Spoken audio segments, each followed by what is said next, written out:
ரொம்ப அபூர்வம். கணவன் மனைவி மட்டும் வர்றது, சேர்ந்து வருவாங்க. ரொம்ப யாருக்கும் கிடைக்காது. கணவன் மனைவியோட கோயிலுக்கு வர்றது பெரிய பாக்கியம். சரி, என்னங்க பண்றது? என் சம்சாரம் உடம்பு முடியல, வரல, என் வீட்டுக்காரர் வரல, பரவாயில்ல, தப்பு கிடையாது.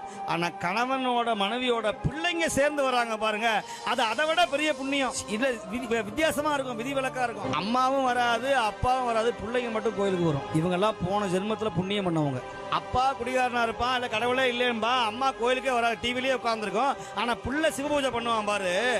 அப்ப சுவாமி சொல்றாரு இல்லையா, எங்கேனும் யாதாகி பிறந்தினும் தன் அடியாருக்கு இங்கே என்று அருள் புரியும் எம்பெருமான்கிறார். நீ எந்த உலகத்துல எந்த ஊர்ல பிறந்திருந்தாலும் சிவபெருமானுக்கு உன்னை பிடிச்சு போச்சுன்னா அவரை கொண்டு வந்து சேர்ல உட்கார வச்சிருவார். இன்னைக்கு யார் வரணும், யார் பேசணும், யார் கேட்கணும், யார் கடைசியா உட்கார்ந்துருக்கணும், யார் பாதியிலே எந்திரிச்சு போகணும் அப்படிங்கறதெல்லாம் உள்ள இருக்கிற சித்தரும் எல்லாம் சிவபெருமானும் முன்னமே எழுதியிருந்த ஏட்டின்படி என்று இருங்கிற